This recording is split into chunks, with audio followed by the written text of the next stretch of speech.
열림의 축복이란 제목으로 하나님 말씀 증거하도록 하겠습니다. 말라기 전체의 주제는 영적 침체에서 벗어나는 길입니다.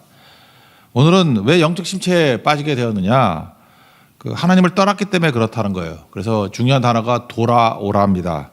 7절 중간부터 보십시오. 그런즉 내게로 돌아오라. 그리하면 나도 너에게 돌아가리라. 이 돌아온다라는 말이 회개로도 쓰이는데 return to me. 히브리 단어입니다. 슈브라는 단어예요. 슈브. 방향을 바꾸다. 그런 겁니다. 방향을 바꾸다. 여기서 알 수 있는 게 뭐죠? 왜 침체에 빠졌습니까? 하나님을 등진 삶을 살았기 때문에. 그럼 회복의 길이 무엇입니까? 하나님을 향한 삶. 방향을 바꾸는 거예요. 등지고 있으면서 충만해지기를 원하는 건 바보죠. 이렇게 그릇을 엎어놓고 난 다음에 채워지기를 원하는 것은 말도 안 되는 일 아닙니까? 그러니까 등진 삶에서 하나님을 향한 삶이 돼야 된다. 하나님의 뜻은 무엇입니까? 우리가 겨우겨우 살아가는 것이 하나님의 뜻이 아니라 풍성하게 사는 것, 힘겹게 살아가는 것이 아니라 넉넉하게 사는 것이 하나님의 뜻입니다. 요한복음 10장 10절 보니까 내가 온 것은 양으로 생명을 얻게 하고 더 풍성히 얻게 하려 하는 것이다.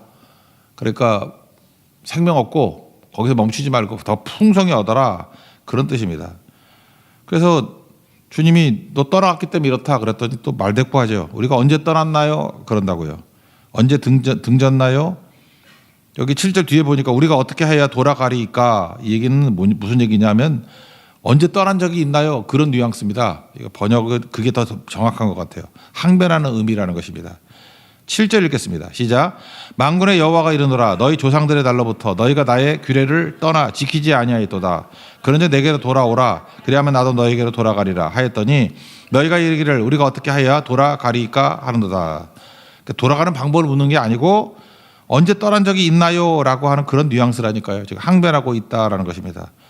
그러니까 하나님이 뭐라 그래요? 너희가 등진 삶의 결정적인 증거를 말하겠다. 그게 뭐냐? 11조와 봉헌물 떼먹는 거다. 그렇게 말하고 있다라는 것입니다.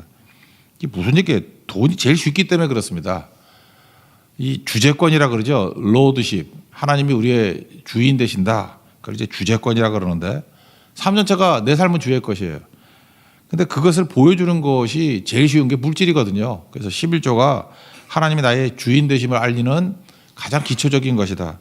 한번 생각해 보시죠. 돈이 제일 쉽죠. 몸을 바치라면 몸을 바치겠습니까? 하나님께 돈 바치는 게 쉽지 또 팔 하나 바칠래 다리 하나 바칠래 할 사람이 누가 있어요? 자녀가 쉽나요? 자녀를 바칠래? 생각해 보세요. 우리가 하나님 앞에 뭐 드린다 그러면 제일 쉬운 게 돈 아닌가요? 그래서 하나님께서는 11조가 우리가 청지기 인생 내 삶의 모든 주인이 하나님이 되십니다 라고 보여주는 가장 기초적인 거라는 것입니다. 10분의 1만 드린다라는 그런 의미가 아니라 내 삶 전체가 다 주의 것인데 그것을 인정하는 것, 그게 11조다 그런 뜻이라는 것입니다. 8절 등진 삶의 결정적인 증거를 말하고 있습니다. 8절 읽겠습니다. 시작. 사람이 어찌 하나님의 것을 도둑질하겠느냐? 그러나 너희는 나의 것을 도둑질하고도 말하기를 우리가 어떻게 주의 것을 도둑질하였나이까 하는도다. 이는 곧 11조와 봉헌물이라. 11조의 뿌리는 율법이 아닙니다. 언약이에요. 언약. 그래서 어떤 사람은 율법 시대가 막 끝났으니까 11조도 끝났다 이렇게 말하는 사람도 있는데 율법은 모세가 받았잖아요. 400년 전에 아브라함부터 시작되는 겁니다. 창세기 14장에 보니까 전쟁에 승리했습니다. 전리품 중 10분의 1을 살렘의 왕, 예루살렘이겠죠. 살렘의 왕 멜기세덱에게 드리는 겁니다. 구약에 나타난 예수님이라고 말하죠. 그러고 난 다음에 15장에 뭐가 나와요? 언약이 나오잖아요. 언약 백성이 되었다. 그러니까 하나님의 언약 백성이라는 표징이 뭐냐면 11조다. 그런 거예요. 나는 너의 하나님이고 너는 나의 백성이다. 그래서 뭐 반지 끼듯이 언약 백성이 하는 게 11조다라는 것입니다. 그런 접근이에요. 그래서 마태복음 23장 23절 보니까 뭐 외식하는 사람들이 뭐 박하, 회양과 근체 11조는 잘 드리지만 더 중요한 것 정의와 긍휼과 믿음은 버렸도다. 그럼 11조 필요 없다 그런 얘기가 아니라 이것도 행하고 저것도 버리지 말아야 할지니라. 이게 무슨 얘기예요? 이거 율법 문제가 아니라 그 이전에 언약의 문제다. 뭐 그런 뜻입니다. 청지기 삶이다 그런 뜻이에요. 하나님과 언약. 그러니까 소금 언약하고 똑같은 겁니다. 영원히 지킬 언약이다. 하나님 백성의 표징이다. 그런 뜻이라는 거예요. 어떻게 쓰임 받았나? 세 가지입니다. 11조 사용 용도거든요. 이건 뭐 교회도 되게 중요한 거겠죠. 레위인들 위한 거, 풀타임 사역자들 위한 거. 풀타임입니다. 이거 뭐 딴짓하는 거 말고. 두 번째는 하나님의 처소에서 공동체가 먹는 거. 그러니까 공동체 유지 비용. 그리고 세 번째는 공동체 밖의 용도예요. 선교적 용도로 사용되는 것입니다. 그러니까 사역자를 위해서, 공동체를 위해서, 선교를 위해서. 근거 구절을 보겠습니다. 레위인을 위해서 쓰는 것은 민수기 18장 21절인데 내가 이스라엘의 11조를 레위 자손에게 기업으로 다 주어서 이런 말씀이 나와요. 그들이 하는 일 곧 회막에서 하는 일을 갚나니. 그러니까 레위인들은 기업이 없잖아요. 그러니까 11조를 가지고 살아야 된다. 뒤집어 얘기하면 11조를 안 드리면 레위인들은 굶어 죽잖아요. 그래서 레위인들이 흩어지게 되는 이유가 뭐냐? 이스라엘의 쇠퇴기라는 거예요. 하나님 앞에서 언약 백성의 의무를 저버렸기 때문에 레위인들이 흩어진다. 뭐 그런 접근이겠죠. 두 번째는 공동체 유지를 위해서 사용하는 것입니다. 신명기 14장 23절. 내 하나님 여호와 앞 곧 여호와께서 그의 이름을 두시려고 택하신 곳에서 내 곡식과 포도주와 기름의 11조를 먹으며. 교회 유지하는 것들 있잖아요. 뭐 점심때라든지 아침에 이렇게 먹지 않습니까? 뭐 그런 것들 11조로 하는 겁니다. 그리고 세 번째, 공동체 밖에 있는 선교적 용도죠. 나그네 고아 과부 뭐 선교에 위해서 쓰라 하는 거죠. 신명기 26장 12절. 이건 3년에 한 번씩 드리는 11조가 있었거든요. 셋째 해 곧 11조를 드리는 해에 내 모든 소산의 11조 내기를 마친 후에 그것을 레위인과 객가 고아와 과부에게 주어 내 저금 안에서 먹고 배부르게 하라. 우리 선교에서 사용하잖아요. 뭐 이런 11조 이런 걸 가지고 뭐 선교사를 돕기도 하고 차량도 사드리고 뭐 인도 같은 데는 뭐 건물도 짓고 뭐 그런 거 하는 거겠죠. 그러니까 이 세 가지 용도가 있다는 것입니다. 11조. 주인됨이에요. 우리 청지기 됨. 그럼 결과가 나오는데 결과가 뭐냐? 하나님의 주권을 인정하는 것이 11조인데 세 가지 축복이 임하게 된다는 것입니다. 첫째는 열림의 축복, 두 번째는 보호의 축복, 세 번째는 명성 또는 영광의 축복이 있다라는 것입니다.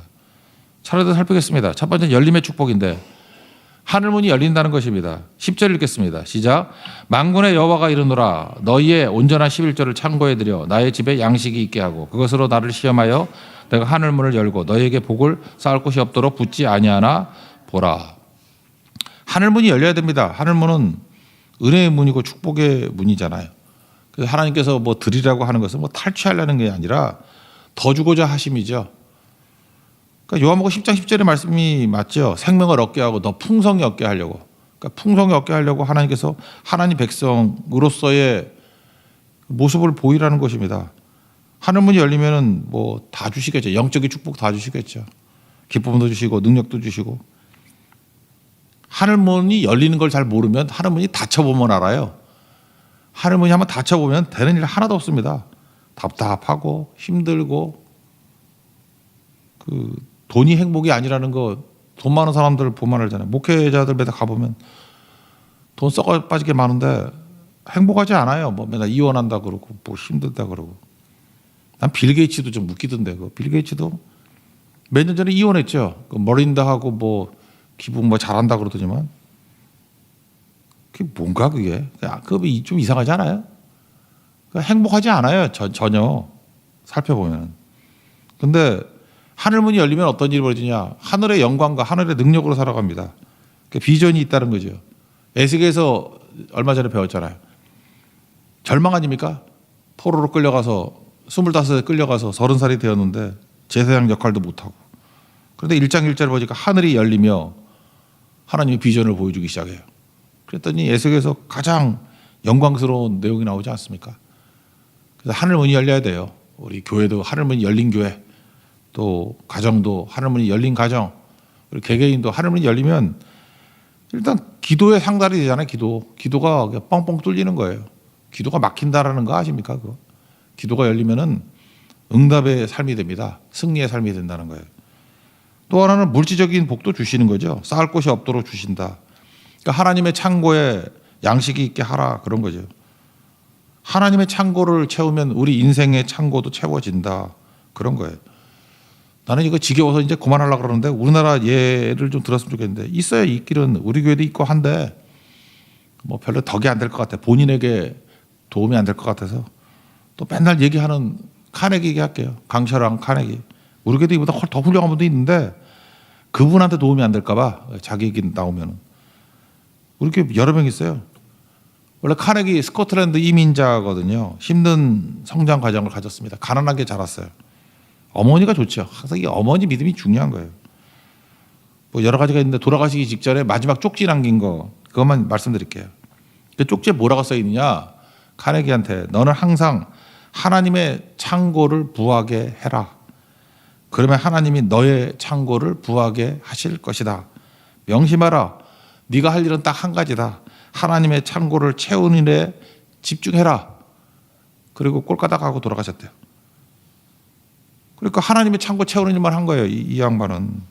그 철광한 게 US 스틸 그거 만들었잖아요. 그래서 그 제가 최근에 자산으로 한번 환산해 봤어요. 좀 심심해서. 그래도 지금 가치로 3,720억 달러더라고. 1,400원으로 계산하니까 한 520조.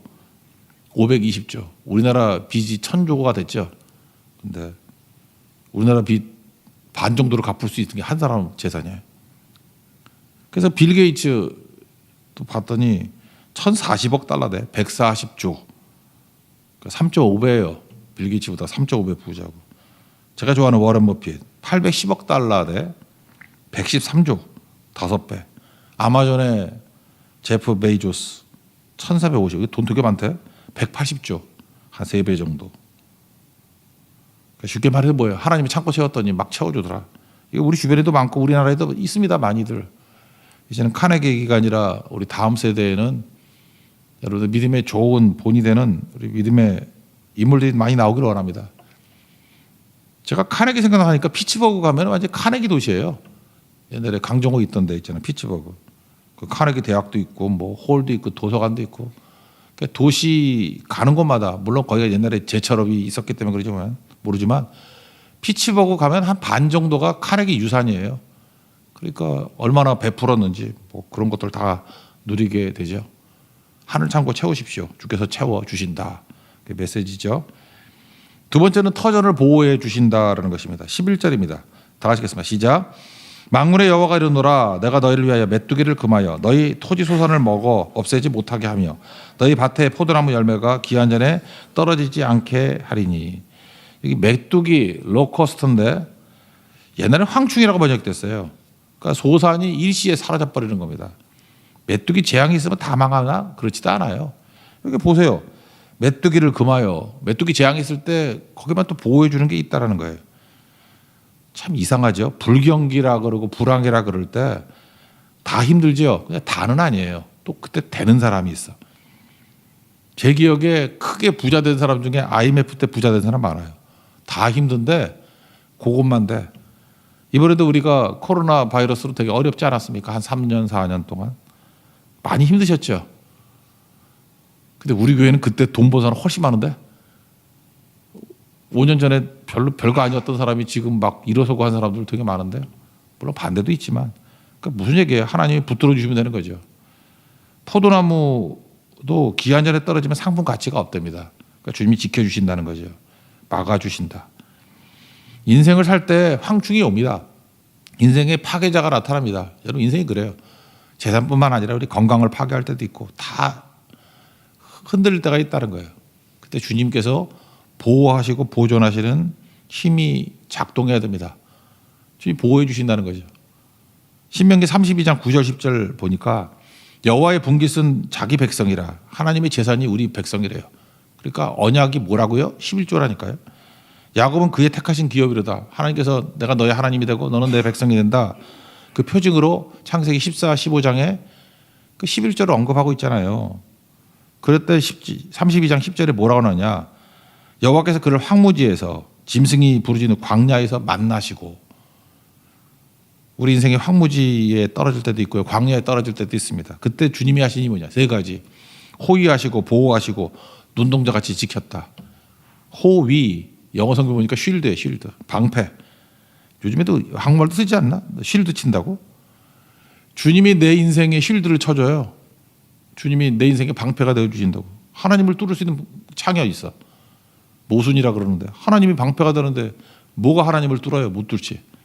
그러니까 우리를 호위하신다는 거예요. 쉴드 쳐주신다. 보호하신다.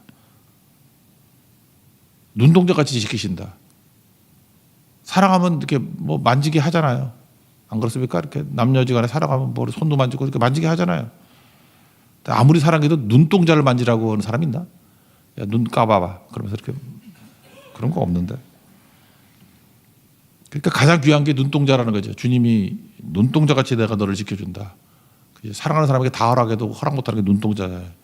너는 내가 허락할 수가 없어. 내가 끝까지 보호해 줄 거야. 그런 말씀이죠. 누가 우리 자녀들 보호합니까? 괜히 그 극성 부리지 말아요. 뭐 캥거루 마음 같이. 하나님이 지켜주셔야 됩니다. 그래서 요괴벳도 갈대상자에 모세 보내니까 하나님이 보호해 주시기 훨씬 강하죠. 괜히 극성스러운 엄마들 뭐 내가 보호한다. 되나 봐요. 되나. 여러분 실드 못 쳐요. 여러분이 보호도 못하고 안 됩니다. 그러니까 주님께 맡겨야 돼. 교회도 그렇고 다. 이번 선교 갔을 때도 뭐 누가 우리를 지켜줬어요? 하나님이 지킨 거지. 그러니까 하나님 앞에 맡겨야죠. 하나님이 붙들어 주십시오. 어떤 어려운 가운데도 지켜주십시오. 그러면 승리한다는 것입니다. 짧은 기간 동안의 경험이 평생의 간증이 되는 은총이 임하기를 바랍니다. 세 번째는 명성의 축복이에요. 영광의 축복. 12절입니다. 다 같이 읽겠습니다. 시작. 너희 땅이 아름다워짐으로 모두 이방인들이 너희를 복되다 하리라. 만군의 여호와의 말이니라. 믿지 않는 사람들까지도 야 부럽다. 저 사람이 믿으니까 저렇게 되네. 하나님이 보호하시네. 뭐 요셉도 보디발이 그랬잖아요. 하나님이 함께 하시는 형통함을 본다고. 그래서 예수 믿는 사람들은요. 겨우겨우 사는 서바이브의 삶이 아니에요. 생존의 삶이 아니고 말장난인데 번성하는 삶이죠. thrive. 그죠? 이렇게 번성하는 삶. 왜 하나님이 책임져 주시니까. 제가 어제 그 장례식장 가가지고 에베소서 1장 말씀을 나눴는데 요한복음 13장 32절의 말씀이 생각나더라고요. 만일 하나님이 그로 말미암아 영광을 받으셨으면 우리 인생이 하나님께 영광을 돌리는 인생이 되면 하나님이 자기로 말미암아 그에게 영광을 주시리니 우리는 하나님의 영광에 살면 돼요. 그럼 하나님은 자기로 말미암아 우리에게 영광을 주신대요. 그러니까 우리 어떤 인생 살아야 됩니까? 하나님의 영광을 위해서. 하나님이 우리의 명성을 높여주신다는 거예요. 다윗이 그랬죠. 다윗은 항상 하나님의 영광. 근데 다윗만큼 영광스러운 인생이 어디 있습니까? 하나님이 계속 영광스럽게 만들었잖아요. 사울왕은 스스로가 영광스럽게 하려고 자기 기념비 세우고 난리쳤어요. 사울왕 이거 뭐 수치지 뭐 좋은 거 있습니까? 다 무너지게 되는 거죠. 그러니까 우리 인생이 카네기 엄마가 그랬잖아요. 하나님이 창고 채우면 네 창고 인생의 창고 채워준다고. 똑같은 거죠. 하나님 영광 위에 살면 하나님 우리 영광스럽게 만든다. 이서 우화에 나오는 얘기죠. 당나귀가 임금님 태우고 가는데 모르게 사람들이 절하고 보석으로 치장해주고 막 존경하고 하니까 우쭐해졌어요. 내가 대단하다. 그래서 어떤 놈이 내 위에 있어. 그래서 왕을 내동기셨더니 이서 우화는 좀 잔인하죠. 그 옆에 있는 부하가 와서 목을 척발했대잖아. 이소부와 안 보셨어요? 잔혹동화인가? 예. 우리도 그래요. 하나님께 영광을 다 돌리고 예수님께 영광을 돌리고 예수님의 짐을 지고 나의 멍에를 지고 같이 가자 그러잖아요. 그러면 영광스러워지는 겁니다. 근데 뭐 이것도 피하고 저것도 피하고 그렇게 이 사명을 피하는 사람도 있잖아요. 잠깐 요리 피하고 저리 피하고 이렇게 뭐 내가 따지죠. 뭐 좀 편안한 데 가려고 그러고 힘든 데 안 하려고 그러고 당나귀 꼴 된다니까요. 그냥 존귀 영광 모든 것에 주님 홀로 받으시고 멸시체는 십자가는 제가 지고 가오리다. 그러면 그 사람이 영광스러운 인생이 됩니다. 왜? 주님이 영광스럽게 만들기 때문에. 그게 인생이라는 거예요. 주님의 주인됨을 인정하고 주재권, 로드십을 인정하면 세 가지 축복, 열림의 축복, 보호의 축복, 명성 또는 영광의 축복이 임하게 된다는 것입니다. 이것만 누립시다. 오직 예수 붙들고 오직 예수의 영광 위해서만 살아가는 믿음의 종 되기를 축원합니다. 자리에서 일어나겠습니다. 절대 포기하지 말라. 우리 이번에는 말레이시아 말로 합시다. 뚜하는 주님이고요. 잔지는 약속이란 말이에요. 잔지. 뚜한 딱버르나 잔지. 딱버르나 뭔지 모르겠어. 찾아봐요. 예.